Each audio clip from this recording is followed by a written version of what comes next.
Good morning students and welcome to the Jester class of Social Studies of class 7 on the behalf of Senior Secondary Circle School, Data. Today we will continue the second chapter of history, that is the Mughal period. In the previous class I told you about the foundation of the Mughal Empire by Babur, and then we also discussed about his son Humayun. And in today's class we will discuss about the reign of Akbar, and we will also discuss about the reign of Jahan. Now Akbar became the emperor of Delhi at the age of 13 in 1555 after the death of his father Humayun.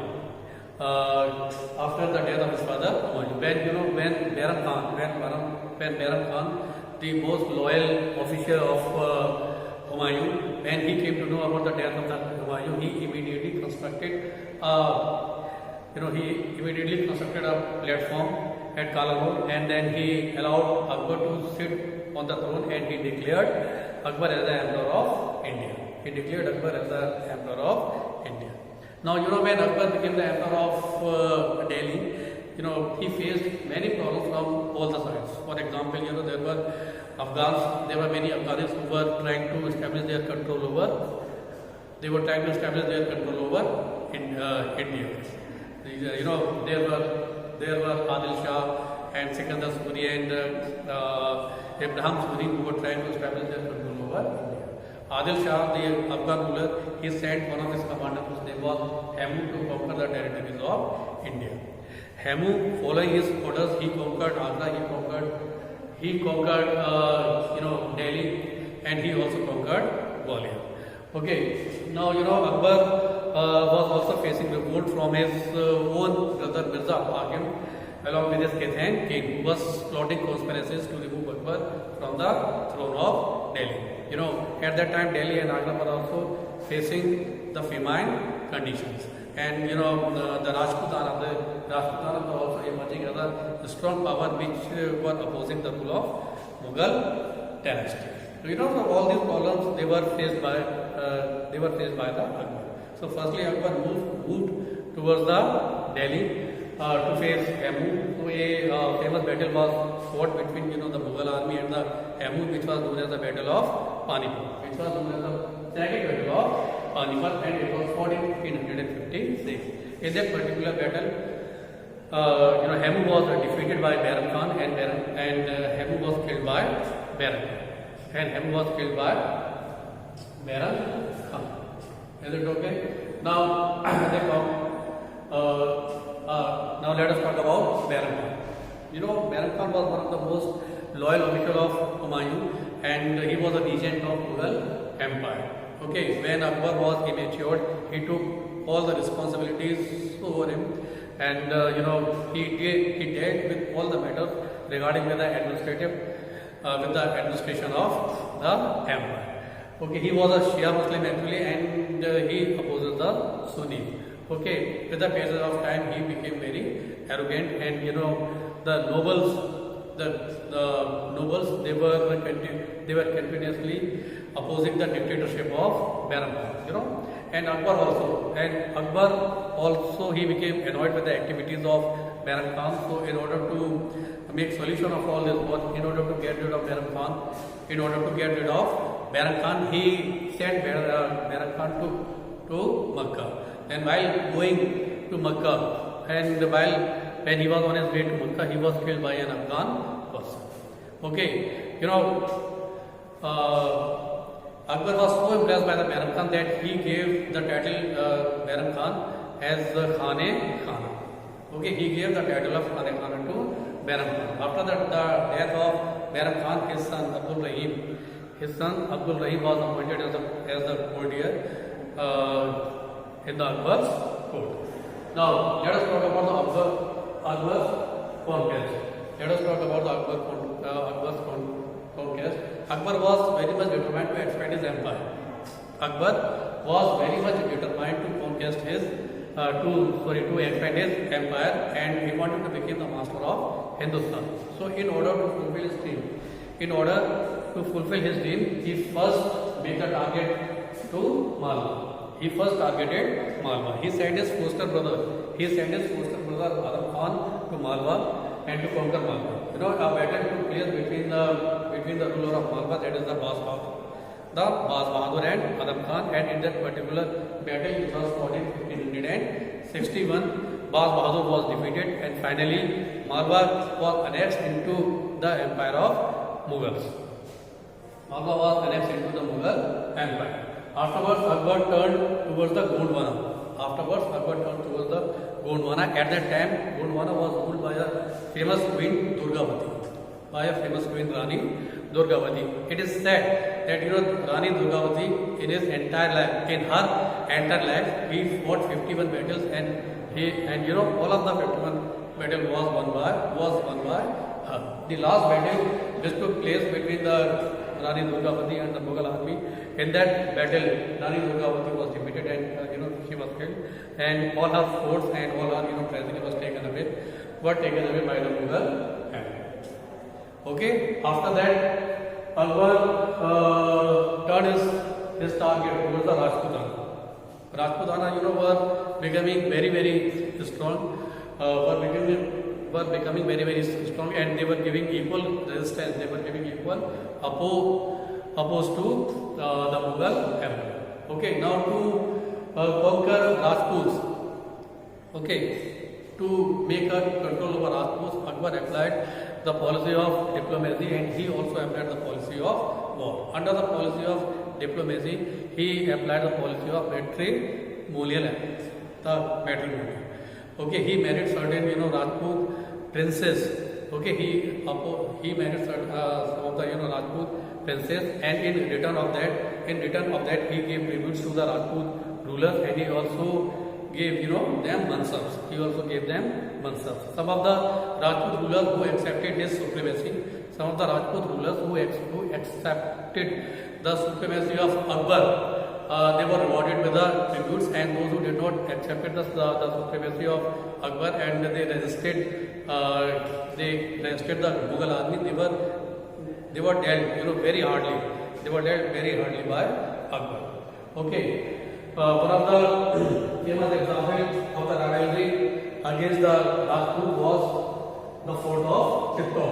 Akbar made an invasion on Chittor in 1567. Akbar made an invasion on Chittor in 1567. At that time, Chittor was ruled by Rana Uday Singh.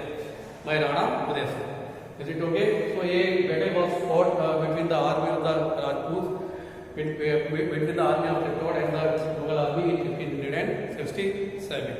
Okay, Rana Uday Singh, he did not face the Mughal army, and he took shelter into the hills. But his two loyal warriors, that is the Jaimal and the Fattar, he faced the Mughal army, and at last Jaimal was killed in that battle, and Chittor was annexed by the Mughal empire. Chittor was taken away by the Mughal empire. Finally, Uday Singh died in 1572. Thereafter, his son Maharana Pratap Singh, who is known as the the strongest ruler of the Rajput, who is known as one of the strongest ruler of the Rajput. He vowed to take back Chittor from the Mughals. So a famous battle was fought between Maharana Pratap Singh and the Akbar, which was known as the Battle of Haldighati, which took place in 1576. In that particular battle, Maharana Pratap was defeated, and Chittor remained annexed into the Mughal empire. Though he was defeated in the Battle of Haldighati, but thereafter also he continued to resisting the Mughal empire, and he was making efforts to take back Chittor from the Mughal empire. Finally, Maharana Pratap Singh died in 1597. Okay, after winning Chittor, or after defeating Maharana Pratap Singh in the Battle of Haldighati, now Akbar turned towards the Bengal and other territories. Okay, at that time in 1574, the governor of the Bengal was Daud Khan. The governor of Bengal was Daud Khan, and he declared Bengal as an independent state. independent state. So you know, a war was fought between the Mughal army and the Daud Khan, in which Daud Khan was defeated, and now Bengal again become the territory, or again become the part of Mughal Empire. After winning the Bengal, Akbar invaded on Kabul in 1585. And annexed Kabul into the Mughal Empire, and after that, you know, he invaded on Kandahar also, and then in 1586 he conquered Kashmir, and in 1585 and 1595 he invaded on Balochistan and Sindh, and he annexed the territory of Balochistan and Sindh into the Mughal Empire. Okay. Now, after conquering all these areas, Akbar moved towards the south of India, that is towards the Deccan. And his first campaign in the Deccan was against Ahmednagar. At that time, Ahmednagar was ruled by Chand Bibi. And you know, a battle was fought between Chand Bibi and the Mughal army, but you know, the Chand Bibi was murdered by her own treacherous soldiers. Okay, then after annexing Ahmednagar into his territories, Akbar moved Asirgarh, the fort of Asirgarh, which was in Khandesh. Now, you know, no battle was fought to win the fort of Asirgarh, as you know, Akbar bribed the soldiers of the fort of Asirgarh, and with that bravery, the fort of Akbar, not only the fort of Akbar, but the whole of Khandesh was came in control or into the territory of Mughal Empire. Okay, so these were the conquest of Akbar. Now, if we talk about the spreadment of Akbar Empire. Now, you know, Akbar's empire is spread from north to the south, means from Himalaya to the Deccan, and here from Afghanistan to Brahmaputra. Now, Akbar died in 1605. And his body was cremated, you know, at Sekatra, which is in Agra. So this was all about Akbar. Okay, now let us talk about Jahangir. Akbar, as we know that Akbar died in 1605, then he was succeeded by his son Jahangir. Now, when Jahangir became the emperor of Delhi, he was 36 years of age.